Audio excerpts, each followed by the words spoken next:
There were many disciples of the Lord before, but He has chosen the 12 special people. And before He did this, it's really a big thing to choose these people because they will become the foundation of the church. And what did Jesus do first? He went up to the mountain. What did He do in the mountain? He prayed. He prayed before doing such big action to choose His apostles, the foundation of the church. Nagdasal muna siya.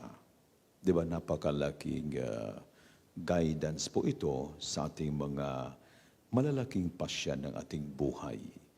Mga gagawin natin, especially like for example, pipili ng isang lalaki or babae, mag-aasawa.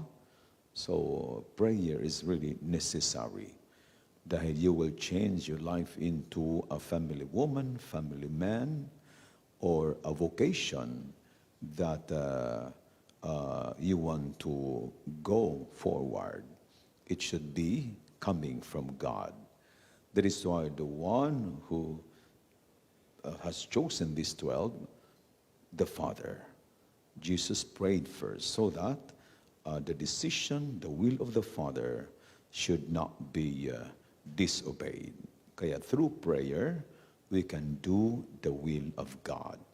We can be easily guided how to decide what to choose through prayer.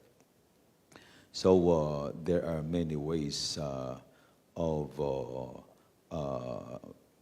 decisions that we can use to choose, especially the election is coming.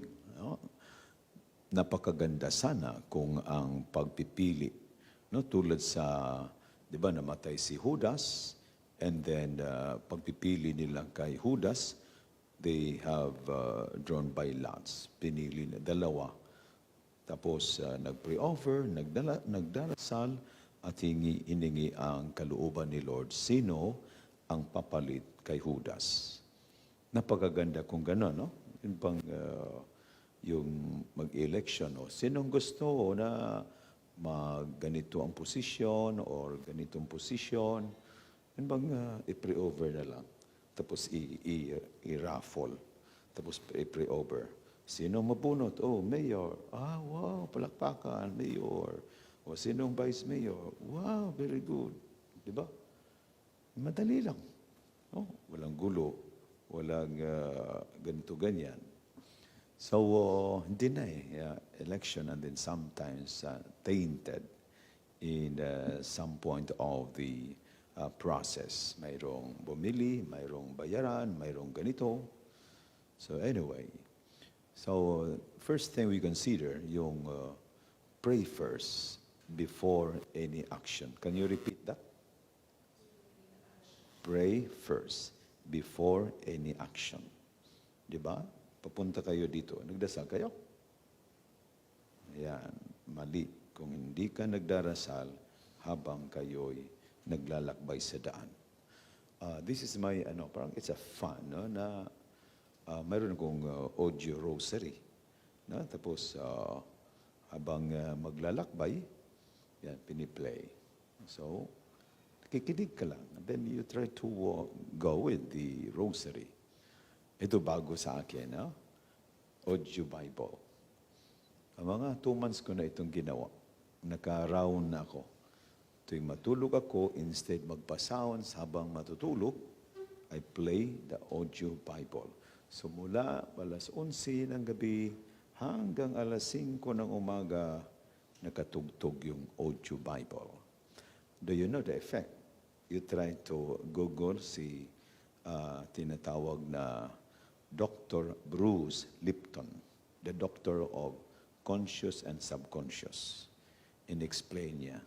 So, ito yung gagawin mo, para mayroong reformating, marireformat ang iyong subconscious because it is wounded during your 0 to 6 years old when you were in the subconscious level.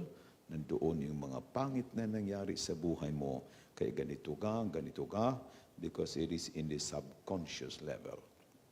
So, it was just an inspiration na ganito ang gagawin ko. So, nakaroon ako from Genesis to Revelation.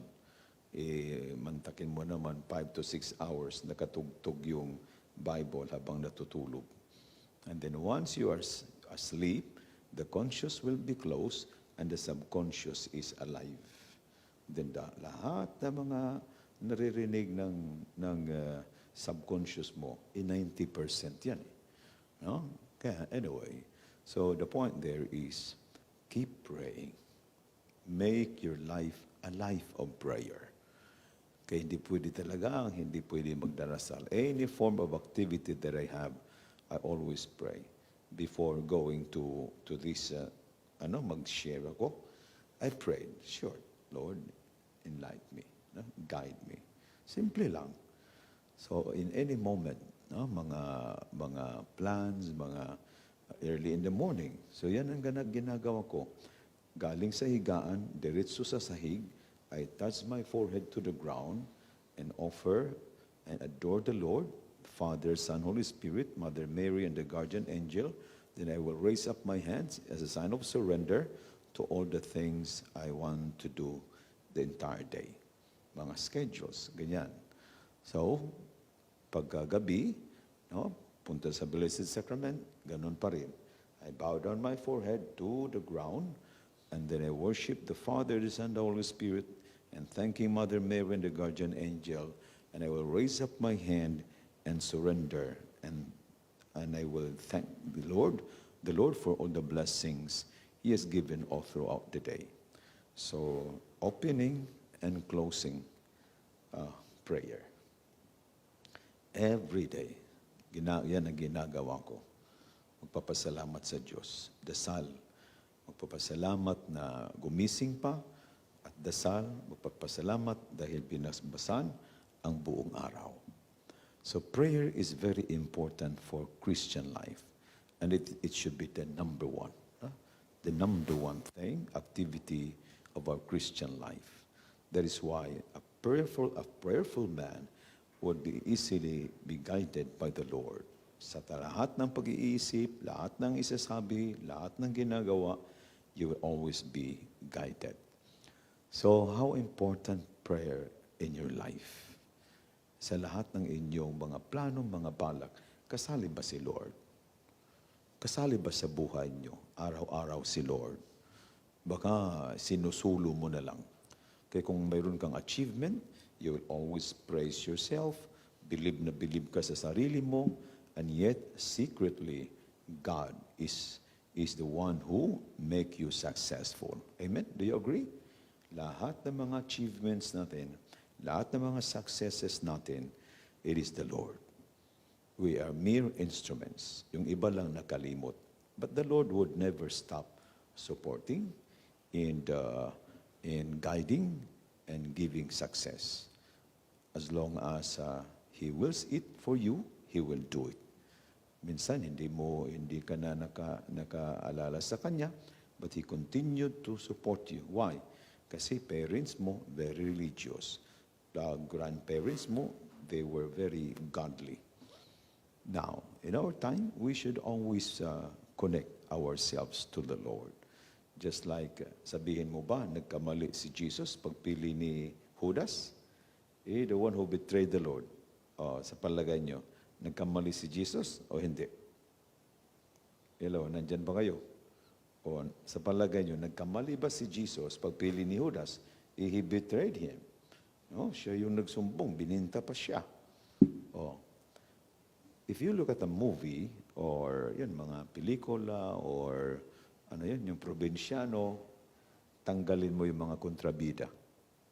Walang lasa, walang hindi maganda yung movie. Yun bang tinatawag mga kontrabida? Nagbibigay ng thrill. Tama? Every movie, mayroon talagang hindi magandang actor or actress dyan. In order to have a thrill, emotional view, same thing with our Christian life. Do you believe that we need enemies. We need people to commit wrong against us. We need them. Why? Because of that plan of God to become His image and likeness. God is the God of forgiveness. Paano ka magpatawad kung wala ka namang patatawarin? Paano ka magpatawad? Wala namang nagkasala sa iyo. So how can God mold you kung wala nagkasala? Naintindihan niyo? So that God provides us enemies in order for us to be molded into His image and likeness. The God of forgiveness, He forgives all our sins. Kaya mapagpatawad siya kahit sa krus. Kaya He will provide us the situation. O nagkasala na ang kaibigan, nagkasala ang anak, nagkasala ang asawa. Do you have that attitude to forgive the person? Or you will decide to retaliate? In Romans 12:19, sabi doon, vengeance is mine, says the Lord. I will take the revenge. No? Ikaw magtiis lang. So itong mga bagay na ito ay kinakailangan natin upang ang ating buhay ay magiging kawangis ni Lord. Kaya, through our prayerfulness, we can easily forgive and develop that attitude of the Lord in us to be a forgiving son, forgiving daughter. Kaya watch out sa mga galaw ni Lord sa buhay natin. He is always molding us, He is forming us into the image and likeness of His Son, Jesus. And I hope we cooperate, no?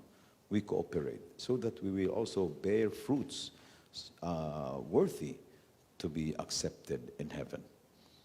So in our life, number one, do you love prayer? How often you pray? How often you offer all your activities to the Lord? And what is the plan and the role of God in your life? Really the number one? Or He's just at the side, or He is the center of your life? That would be the thing we need to ponder.